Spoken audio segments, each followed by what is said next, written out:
Hey, this is Japanamationphil. Um, yeah, I just made this video response to Tokyo Zeppelin's video because he was talking about how Denmark is the happiest country in the world. Woo! Go on to Denmark. And I looked at that list and it was really cool because Ireland is 6 and Ireland's never high in stuff. Um, except maybe economic downturn due to recession. Our economic debt is pretty high. Um, we're borrowing from the EU a lot, and we do depend on the EU an awful lot. Which is a good thing and also not a good thing. But yeah, happiness 6th. I thought that was really cool. Because normally like Ireland is shit. Like really. We've like the worst government probably in Europe. Like we're not like worse than countries in Africa with I don't know, Robert Mugabe in place in Zimbabwe, which is 99th on the list.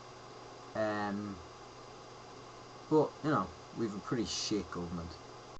Yeah, I heard recently in the Dáil in Ireland, the Dáil is like the Irish government buildings, and they brought in this kind of well, they didn't bring it in. It was a kind of an unspoken rule, that all the politicians have, and if you are talking about why how something is bad in Ireland and then something is good in, and you're going to go on and say another country, it's not regarded if you use a Scandinavian country as your example because they are just perfect, which is just totally ridiculous, by the way. If there's anyone out there now, the likelihood is unlikely, but if there's anyone out there who has a seat in the Dáil, get your fucking head out of your arse. You should pursue perfection, not make it null and void. It's nonsense. So fuck you, America, if you think you're better. It doesn't actually surprise me that you're 24th on the list. Like, okay, awful lot of wealth and stuff, and as Tokyo Zeppelin mentioned, he was talking about the crime rate and stuff. But there's also capital punishment and stuff, and I don't know if that makes people happy. I know it makes some people happy to think that people are murdered, but I can't imagine it makes a lot of people happy. Other bad things I could probably point out about America, is racism. Like lots of it. If you're not as much black people anymore now. I know it is still there. For example, I'm Troy Davis. If you don't know who that is, Google it because you need to. People can't afford healthcare.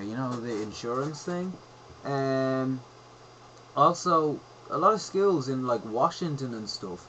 Despite the fact when Obama got elected and stuff, and they're showing millions of people showing up in outside the White House, and everyone's going, wow, look how spick and span Washington is, it's so nice.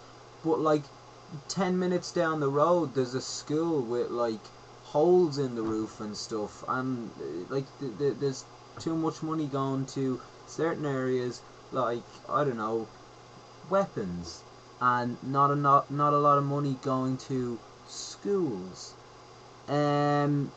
Also, I could be wrong on this, but I think I heard sometime that in South Carolina, the graduation rate is less than 50%. Okay, on the whole socialism, communism thing, I'll try and sum it up. I'll try and make it easy. As an economic system, socialism tries to manage the economy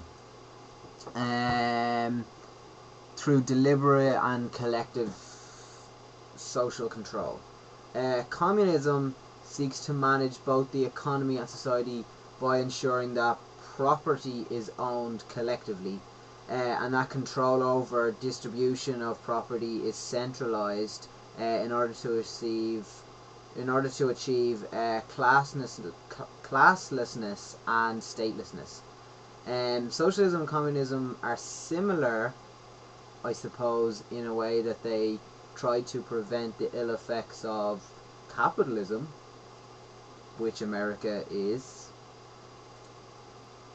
Another side to the socialism communism thing is that communism asserts that both capitalism and private ownership of means of production must be done away with as soon as possible, so that the society remains classless.